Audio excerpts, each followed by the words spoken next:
vamos a hablar sobre el tema la defensa del libre albedrío. Y vamos a aprender por qué este tema es tan importante cuando hablamos sobre el problema del mal. Y también cuando hablamos del amor y la justicia de Dios. Porque recuerden, estamos construyendo, y ya nuestro pastor Dani Perla nos lo ha dicho al principio de la semana, estamos cosechando los frutos de lo que se ha estudiado hasta ahora. Y de hecho tenemos que seguir profundizando en estos temas. Así que vamos a orar pidiendo la dirección de nuestro Dios. Padre Santo y bueno, hoy venimos ante ti para que tu Espíritu Santo ilumine nuestras mentes a la hora de entender este tema de la libertad humana, el libre albedrío, la libertad moral, y queremos pedirte que nos des sabiduría. Lo pedimos en el nombre de Cristo Jesús. Amén. Justamente hablando de ese tema, pastor, y creo que es muy importante, la primera pregunta que quizás surge es, ¿por qué Dios creó criaturas con libertad? Es decir, con libre albedrío.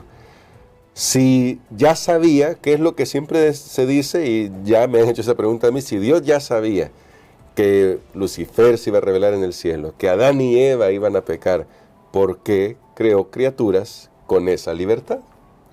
Muy bien, creo que esa es una muy buena pregunta para iniciar con nuestra lección del día de hoy, y de hecho la respuesta que demos va a ser la base para las lecciones subsiguientes también.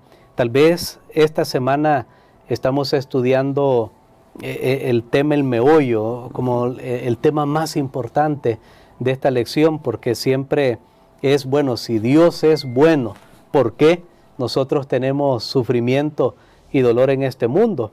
Entonces, una de las maneras lógicas, uno de los mejores argumentos que se han esbozado para poder hablar acerca de la razón del mal y del sufrimiento ante la existencia de un Dios bueno en el universo, es esto que se llama la defensa del libre albedrío.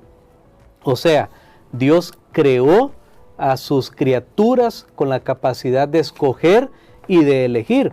Quiere decir que el mal que resulte de la escogencia equivocada de estas criaturas no sería culpa de Dios, sino que sería responsabilidad de sus criaturas. Pero entonces ahí entra lo otro que usted preguntaba.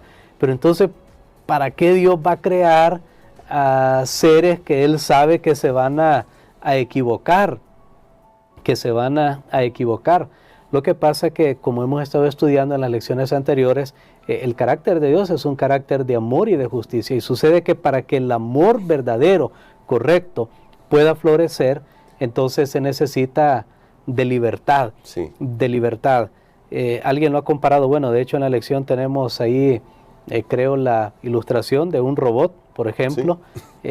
Un robot que se ha entrenado ahora que estamos avanzando hacia el poshumanismo. Creo que esto va a ser mucho más frecuente, como a través de la inteligencia artificial y aplicado a diferentes tipos de artefactos, van a imitar prácticamente a los seres humanos. Sí. Pero vamos ahí. Imagínense una madre tuviera, dejemos a los robots un ratito, y digamos que no hubiera libre albedrío.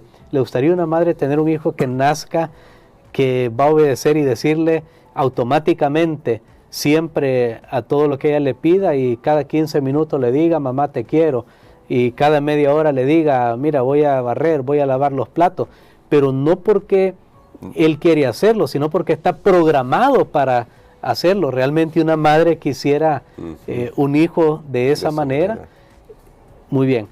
Pero entonces ahora vamos a ir a un punto que para mí es bien interesante, porque aquí tenemos que jugar, por supuesto, con la lógica o la razón, con la filosofía, la manera de expresar los pensamientos, pero también tenemos que tratar con la fe, porque recuerden, al final hay muchas cosas, y lo hemos dicho, que no entendemos, que no significa que no vamos a tratar de explorar, como decían los escépticos, ¿verdad?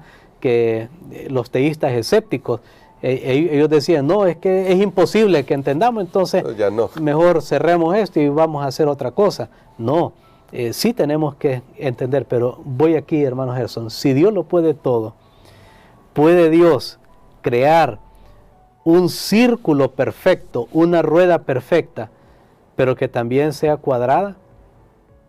O sea, noten esto, ¿por qué estoy haciendo esta pregunta? Porque ¿puede Dios crear un círculo perfecto, pero que a la vez sea cuadrado? Entonces, esta pregunta nos hace ver que Dios hará siempre lo que es lógico, bueno, lo que es lógico y es bueno, pero que no podría violar Él sus propias leyes y entonces hacer lo que yo he mencionado, un círculo que sea perfectamente redondo y a la vez que sea cuadrado, porque o es cuadrado o es redondo, son dos figuras completamente diferentes.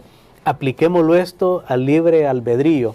Y quiero decir algo antes de hacer la aplicación. No nos preocupemos si ahorita vemos un poquito de mucha información, pero esta lección pone la base para lo que va, como lo dije al principio, en las próximas semanas. Ahora, ¿podía Dios crear seres que les da libertad, que les da libre albedrío y a la vez estarlos controlando en todo lo que hacen para que no hagan el mal? Ahora ven cómo aplicamos esa ilustración. Si Dios hiciera eso, entonces no son seres perfectos en libertad. Noten por qué es bien importante. No se puede. En los términos empresariales hay un concepto que se llama la microgerencia, que es que alguien esté pendiente, mire, cierra la puerta, esa ventana hay que cerrarla un poquito más. Como que alguien cada detallito, cada cosa. Imagínense que, por ejemplo, a un trabajador, el jefe venga y tenga que estarle diciendo cada cosa que tiene que hacer. Mire, conteste el mensaje de esta manera. Eso se llama microgerencia. Ahora, eso no funciona, porque usted tiene que darle libertad a las personas. Usted le dice, mira, te dejo este trabajo, se va a hacer de esta y de esta manera. Claro. Pero ahora la persona va a poner su empeño, su energía, su creatividad para hacer el trabajo. A veces se desea ser un poquito microgerencial cuando se ve que el trabajo no se está haciendo y hay que ir como a un niño, ¿verdad? Paso a paso. Pero veamos en el caso de Dios. Si Dios hubiera hecho seres que les da libre albedrío, seres perfectos en libertad, pero Dios tiene que estar vigilando cada cosita que hace. Uy, no, que no vaya Eva, porque Dios podía haber hecho eso. El día que Eva iba al árbol de la ciencia del bien y del mal, iba sin Adán, por la razón que sea, no lo sabemos, estaba en un ambiente perfecto, pero ellos se separaron en ese momento. Y cuando Eva, Dios bien pudo haberle, Eva ahorita va al árbol de la ciencia del bien y del mal, voy a ponerle algo para que no vaya. Ahora, si Dios hubiera hecho eso, entonces no son seres totalmente libres. Así como Dios no puede hacer un círculo que sea perfecto y a la vez cuadrado, así Dios no podía venir y dar libertad a sus criaturas y controlarlos en una manera que nunca ellos hubieran elegido algo incorrecto. Qué interesante, ¿no? A veces, pastor, eso es lo que en algunos círculos intelectuales como que no les cuaja, porque entonces dicen, bueno, entonces Dios no lo puede todo. Es porque luego quieren encasillar a Dios en nuestros conceptos de lo que significa que Dios todo lo puede. Hubo un sabio que dijo, justamente porque Dios todo lo puede, es que algunas cosas no las va a hacer o no las puede hacer. Pero ahora, como usted presentaba el ejemplo de Adán, me gustaría, pastor, para que desde el texto bíblico podamos analizar este aspecto de cómo Dios los dotó a Adán y Eva con esta libertad para elegir, lo que llamamos el libre albedrío. En Génesis capítulo 2, versos 16 y 17, dice así: y mandó Jehová Dios al hombre diciendo, de todo árbol del huerto podéis comer, de todo árbol del huerto podéis comer, mas del árbol de la ciencia del bien y del mal no comerás, porque el día que de él comieres, ciertamente morirás. Pastor, en estos textos, en estos dos versículos, ¿cómo se muestra la libertad moral concedida por Dios a Adán y Eva? Considerando, y siempre lo he dicho yo, considerando que es más las bendiciones que reciben que la prohibición que Dios les da. Sí, totalmente. Nosotros vemos que aquí el ser humano ya está ejerciendo su libre albedrío. Dios hace al hombre para que él cultive ese huerto que se llama el Edén, y a la vez Dios lo manda también para que cuide ese huerto que ha sido recién creado para ellos. ¿Cuidarlo de qué? Bueno, porque ya había un enemigo, el pecado ya había comenzado en el cielo, pero entonces Dios les da a ellos una orden que tenía que ver con un árbol. Pero antes de decirles que no coman de ese árbol, Dios les dice que todos los árboles están disponibles para ellos, pero Dios reservó un árbol con el propósito de que ellos pudieran ejercer esa facultad de elegir, de escoger. Ahora, ¿por qué Dios da esa facultad si Él sabía que ellos la van a usar mal? ¿Por qué? Y entonces aquí lo vamos a ir viendo un poco más adelante mejor, pero quiero decirlo o establecerlo de una sola vez. Si Dios le da al ser humano y a todas sus criaturas la libertad de escoger, a pesar de que sabe que sus criaturas van a escoger mal, es porque no hay otra manera mejor de poder hacer a sus criaturas. No hay otra manera que coincida con su carácter de amor y de justicia. No hay otra manera. Si hubiera otra manera que Dios hubiera creado este universo sin que sus criaturas hubieran errado, entonces de seguro Dios habría hecho de esa manera. Pero el hecho, hermano Gerson, que nos encontremos hasta acá es porque esta es la mejor manera, y nosotros tenemos que entender, y aquí ya viene un asunto de confianza en Dios por quien Dios es y ha manifestado ser a lo largo de la historia, que al final esto va a ser resuelto y que va a prevalecer el amor y la justicia de Dios. Amén. Y en esa línea, pastor, me gustaría leer una cita que aparece acá, es de C.S. Lewis, y que creo que nos ayuda en esto, ¿no? En esta reflexión que estamos haciendo. Él dice en un libro que se titula Cristianismo y nada más lo siguiente: el libre albedrío, aunque hace que el mal sea posible, es también lo único que hace posible que el amor o la bondad o el gozo valgan la pena. Un mundo de autómatas, de criaturas que operen como máquinas, apenas si valdría la pena ser creado. La felicidad que Dios determina para sus criaturas más elevadas es la felicidad de estar libre y voluntariamente unidas con Él y entre sí, y para eso tienen que ser libres.